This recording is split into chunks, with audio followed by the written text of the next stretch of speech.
Welcome back to another episode of Rock Boys Football Dill. Another Saturday in the books, another Monday afternoon of putting out my 12 team college football playoff projections. And, it's kind of a combination now as we're late in the season of how do I think the rest of the season is going to go, but also having that conversation of where do the resumes stack up right now.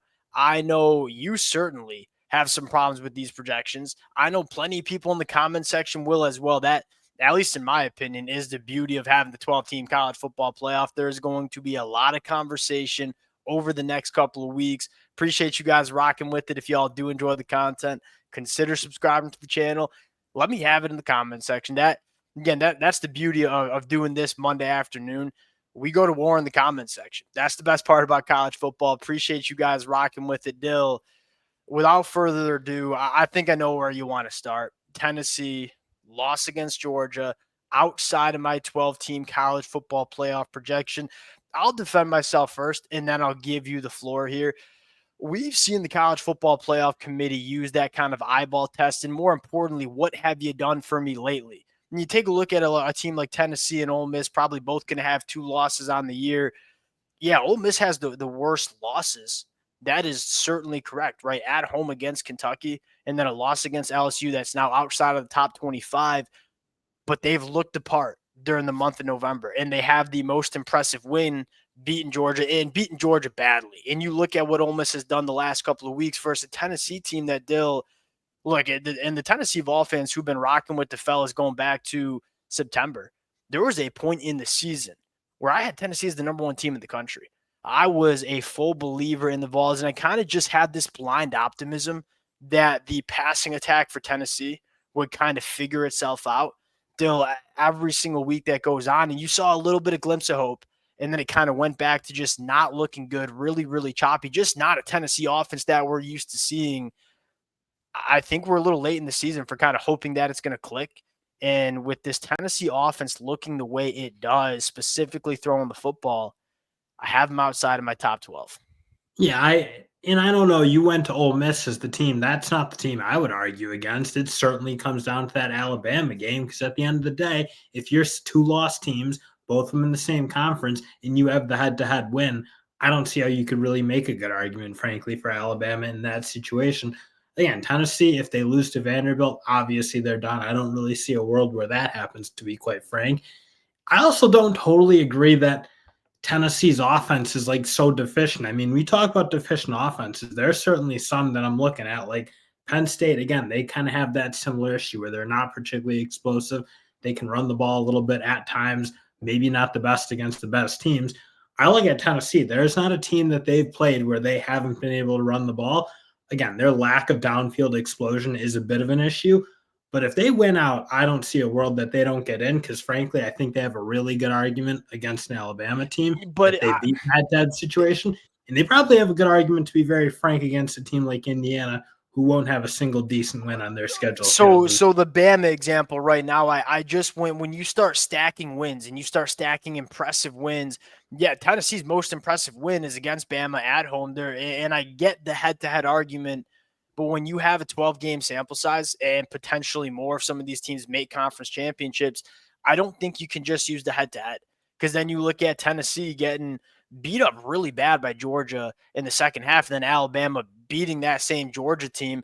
You kind of got to look at the resume as a whole. And I look at Tennessee and say, outside of that Bama win, what's the most impressive win you're pointing to show that Tennessee? And that's kind of the way I evaluate it. Not like that man in the arena kind of outlook where you're looking at, hey, I want to see the teams that have shown they can beat college football playoff caliber teams. You might have a couple losses, but you've had a lot of impressive wins too. I look at Tennessee, you have that Bama win, very impressive. The next impressive wins, are you looking at a 10-point win against Kentucky, an overtime win against Florida, 10-point win against Oklahoma? I look at the other wins on this Tennessee schedule and say, I ain't really pointing to any wins that really stand out to me for Tennessee here. And obviously, you could get into that with Bama because that LSU win doesn't look particularly great. Their probably best win after Georgia is, frankly, South Carolina. And South Carolina is a really good team, so that actually is turning into a really nice win. Again, you get into South Carolina looking a lot different now in the fact that South Carolina, if they had good quarterback play probably beats Alabama that day. But I'm like, again, I think when you have two teams that have the same records in the same conference, again, yeah, you can piddle around with like who they beat and whatever, but like the head to head at that point has to matter to me. And I mean, Tennessee has.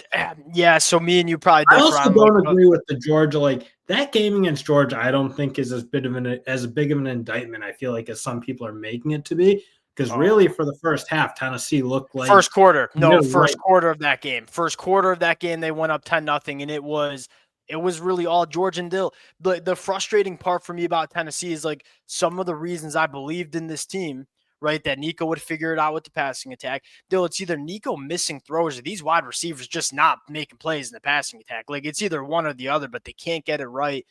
And then secondly, like we watched Ole Miss really beat the brakes off of Georgia's offensive line. And I think Georgia, to their credit, made some adjustments in terms of the rotation they were using. But this Tennessee front seven that I thought was one of the best units in the country went on the road to Athens, Georgia, and just looked like they were a non-factor in that football game. That's kind of where it comes down to. Is I look at Tennessee and say, I don't know if it's the team that I thought it would be this late in the season. Now, sticking with the SEC, I don't think we need to spend too much time. You have Texas A&M, Texas. That's going to be, to me, a college football playoff game. Okay, Texas A&M loses, they're out. If Texas loses, doesn't get to the SEC championship, they'll a 10-2 Texas, to me, is probably not getting in because you look at Texas and their resume and say, where are the college? They don't have a win from a team that's in the top 25 right now. And you look at some of those wins that we thought were impressive, right? Michigan, or we thought it was Oklahoma. Like those wins aren't looking as good right now. So I look at a 10-2 Texas team, and although they might be a top 12 team in the country, I don't know if they'll have the resume at 10-2 to get themselves into that 12-team college football playoff. They got to go on the road and beat Texas A&M. And frankly, they would have needed to annihilate some teams. Like they can't have again. I don't think they didn't. I mean, that game against Vanderbilt to me wasn't close, but the scoreboard's going to say it was pretty Yep. close. I know Texas dominated, but they didn't dominate it like thoroughly. Obviously, they still played that within 7.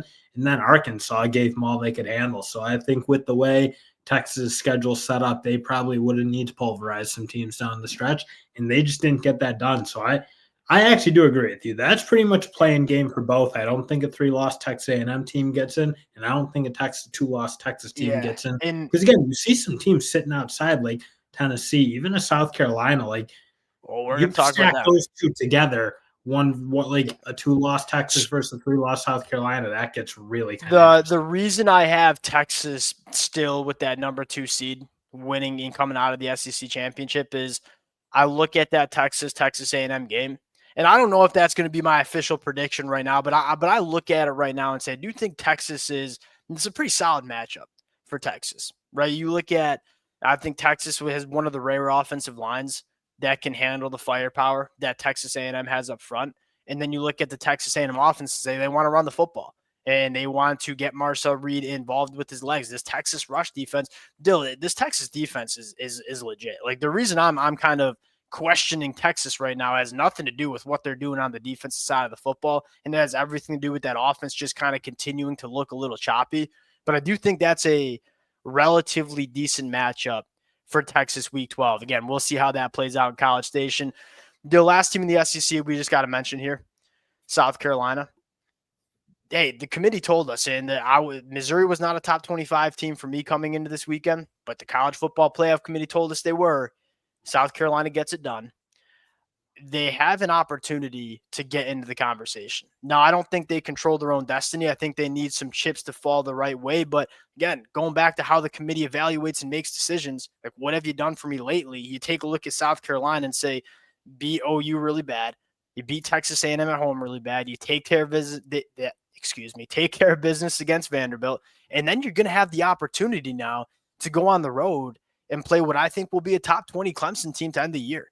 And so if you can take care of business with your road trip to Clemson, if things fall the right way for South Carolina, I do think they'll have at least be in the conversation of making the college football playoffs. Well, because then you get tough. If Ole Miss drops another one, if Bama drops another one, if Indiana gets speed bagged by Ohio State, all those things sort of start coming into play. Like, again, do I see either of those two teams in the SEC dropping a game or even Tennessee dropping a game? Not likely, but again, Vanderbilt's proven to be tough at moments in some of these games. Like Auburn can be tough for Alabama. Like I know it's Auburn's 3-9 or Yep. 3 and whatever they are, 4. but that's a really good defense. They have enough skill on that team, and it's always kind of a competitive game. That can happen. I think There's it's things more that like if you're looking for realistic like scenarios for South Carolina, and we're probably going to do like an individual breakdown for South Carolina. You're either rooting for Notre Dame to drop a game against Army or USC, which I think is feasible, or Indiana to get beat very badly to the point where you look at Indiana and say, all right, you're 11-1, but that one loss to the only college football playoff caliber team you played looks really ugly. You might drop out of the top 12. That's probably what you're looking for if you're South Carolina, along with Yeah, some of the because SEC the teams. problem with the Bama loss is then you get into my argument with Tennessee and Alabama. So I don't like that think you I get don't think yeah, Bama that's a good point. We'll probably have to talk about that if and when it happens. Um to me it's looking like you're only going to get one ACC team in. I'll kind of kick that to you. Certainly one Big 12 team, right? With BYU losing to Kansas at home, the Big 12 champs getting in, which I think is Colorado, and that's probably worth discussing. Like we talked about this a couple of weeks ago and said like look out for the Colorado Buffaloes because one, they're playing some really damn good football, and then the Big 12 is just beating the hell out of each other up top. And Colorado right now, for my money, is the best team in the Big 12. And so they're my pick to win the Big 12 championship. And Dill, maybe even Boise State gets that number 4 seed in Colorado at number 12. We'll kind of see how that plays out. You have Colorado coming out of the Big 12 as well here? I don't know that I'm ready to say that yet because frankly, I look like the grouping is so tight and the balls like it's almost like a ball bounce to me, like where Not for who's going to get the Colorado though. Like look how Colorado's been playing. The grouping's tight for the other Big yeah, 12 but teams. there's like I don't know about that because they did lose Kansas State. They got smoked by or Nebraska. I know that those were like a couple weeks ago, but like Colorado's been in dogfights with a lot of teams. Like I know they've been playing pretty well the last couple. As I'm of not late. sure they played the greatest teams in the Big 12 either, for that matter.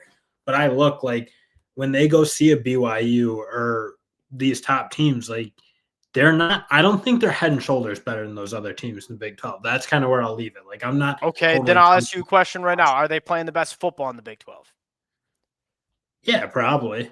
Yeah. All right, there we go. But That's but all I I needed. also but that's like a week to week thing. Like you act like, oh, we thought Tennessee was playing really good football at some point. Like once you have to go play the other teams, like things can happen. I don't think I'm as like convinced that Colorado's walking through this Big 12. Like they certainly. Yeah. Yeah, I okay. mean, there's I can those I dog can fights I are can had. be okay with that, but I think at this point, if I'm making a projection in terms of what team's coming out of the Big 12, it is the Colorado Buffaloes at this point. That would be my Um, lean, but it's like I'd probably have like a or because I do yeah, think that's a disagree. really Though, and competitive. hey, the Big 12, I probably shouldn't be confident with anything when you're talking about predicting the Big 12 because it's just the Wild West out there. Um, let's talk about the Miami Hurricanes in the ACC. So I still have Miami coming out of the ACC, and Dill, I think again with obviously Florida State being as bad as they are, with BYU that I mean because BYU is kind of connected to SMU. With BYU taking that loss, I think that hurts SMU's chances of not winning an ACC championship and getting in. Um, what's your take on the ACC? How many teams you got getting in? I almost don't even really see a great path for 2 anymore. It was always gonna be Oh, if it's always going to Miami be went two. Yeah, yeah, it was always gonna be if Miami went undefeated and lost in the ACC championship game, yeah, then I think you have a bit of a conversation. But with the way Miami's played, with the way that, like, again, there's like an they're not beating each other up too much, like, but like Louisville just lost to Stanford. Stanford, I do not think is a very good team. In Louisville, very easily could have beaten that Miami team. So yeah. I And think I just think like, from a pure, from a they're not separating each other at the top enough. With the fact yeah, that I don't think the middle's any good. from a pure eyeball test, it's hard. In that Clemson South Carolina game might be huge to kind of show like, hey, maybe the ACC does stack up better to the SEC than we thought. But as of right now, like you look at Clemson, say they ran the football for like, I mean, before that K Klubnik 50-yard touchdown run to win the game, they ran the football for like less than 20 yards. They did not look very good on the road against Pitt. So you start looking at if there were to be two teams getting in from the ACC, it'd certainly be Miami, Clemson, or SMU. And I look at that Clemson team and just say, You lose to Georgia badly on a neutral site, and you just don't look like a top 12 team from an eyeball test situation. That's kind of all I got in terms of my hot takes. You look at Oregon, number one. Ohio State to me is the second best team in the country, and so they're coming in with that highest seed of a Quick non-champ. one. If they lose to Indiana, you think they're done? Because I think they might be done. I think they'll be in a really No, bad spot no, if they because you're talking about two losses. You're talking about two losses to first top lost top SEC schools. top three teams. If Indiana beats Ohio State on the road, they're the number two team. They might be the number one team in the country. Yeah, I'm with So that. I know they're still getting in. I think the only way for, yeah, that's to Indy. That'd be wild. I don't think many people have that on their bingo card. No, I Yeah, think but Ohio it's State like would be. now you start after because I'm with you. I think two loss Ohio State. I don't see how you can keep them out from some of these Because two it loss. tells you like this Indiana team is it may be the best team in the country if they go on the road and beat Ohio State. Um, that'll do it from the boys. Lot to figure out, and I think it's trending towards one G5, one ACC, one Big 12, and then you get the independent Notre Dame, and then it kind of depends on do you get five SEC and three Big 10 or 4 and 4. That's kind of the conversation that a lot of that we're having, and that's kind of why I included those three teams in the SEC at the bottom. I think those are the three teams that, if there were five SEC teams to get in, those are the three teams I'm looking at. Appreciate you guys rocking with it. Again, if y'all do enjoy the content, consider subscribing to the channel. Let it fly in the comment section, and we'll talk to y'all later. Peace.